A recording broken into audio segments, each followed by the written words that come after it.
ગુજરાતમાં આપનું હાર્દિક સ્વાગત છે। હું છું સુભદ્રા અસારી। હવે જોઈએ આજના મુખ્ય સમાચાર।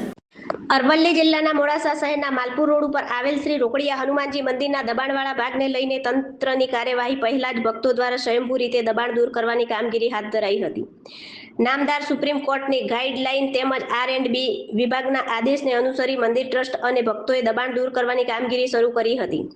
સુપ્રીમ કોર્ટની માર્ગદર્શિકા મુજબ જાહેર માર્ગો અને સરકારી જમીન ઉપર આવેલા ધાર્મિક દબાણો દૂર કરવાની કામગીરી છેલ્લા 1 વર્ષથી ચાલી રહી છે। અરવલ્લી જિલ્લામાં પણ મંદિર, દરગાહ સહિતના અનેક દબાણોને લઈને નોટિસો આપવામાં આવી હતી। કેટલાક સ્થળોએ ટ્રસ્ટ સાથે ચર્ચા કરીને દબાણ હટાવવામાં આવ્યા હતા અથવા અન્ય સ્થળે ખસેડવામાં આવ્યા હતા। મોડાસા માર્કેટયાર્ડ સામે આવેલી દરગાહ, દલીલપુર ફોરેસ્ટ જમીન પર આવેલ હનુમાનજી મંદિર અને માલપુર રોડ ઉપરના રોકડિયા હનુમાનજી મંદિર સહિતના 3 ધાર્મિક દબાણો દૂર કરવાની કાર્યવાહી માટે R&B વિભાગ દ્વારા 12 મેના રોજ કામગીરી હાથ ધરવાની નોટિસ અપાઈ હતી અને જરૂરી પોલીસ બંદોબસ્ત પણ માંગવામાં આવ્યો હતો, પરંતુ તંત્ર કાર્યવાહી કરે તે પહેલા જ સોમવારે ભક્તો અને મંદિર સંચાલકો દ્વારા રોકડિયા હનુમાન મંદિરના દબાણવાળા ભાગને સ્વયંભૂ રીતે દૂર કરવાની કામગીરી કરવામાં આવી હતી।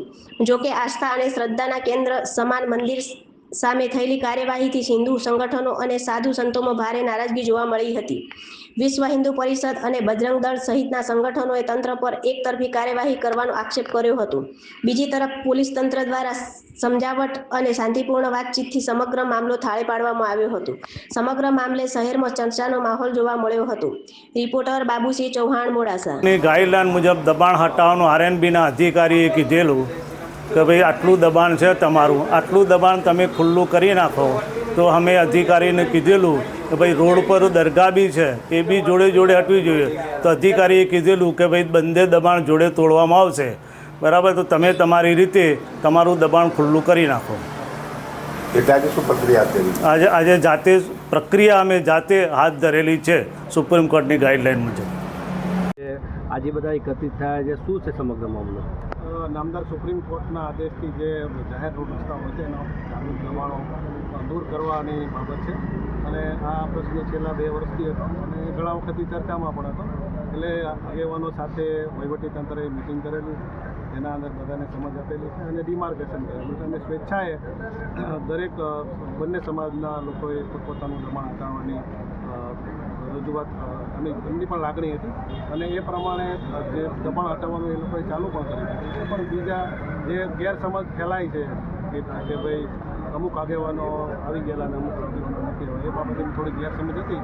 પણ જે મંદિર જે તોડવાનું વહીવટીતંત્ર તોડવા આવે કે કંઈ કરે એ પહેલાં જાતે જ તે આપણે જે જેટલું ડિમાર્કેશન હોવું છે તે હટાવી લઈએ એવો એક એમની ભાવના હતી।